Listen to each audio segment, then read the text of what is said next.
چی شده؟ به خاطر مریضیه. من معذرت میخوام. باشه هرچی که هست من معذرت میخوام. چرا سکو منو دوست نداری؟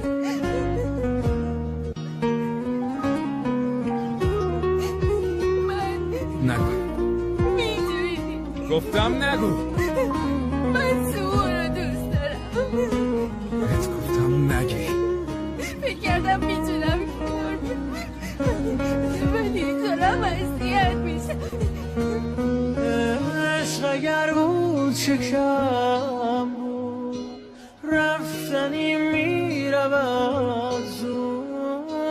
من پر از خاطرم ماندم با خودم چشم تو باورم بود.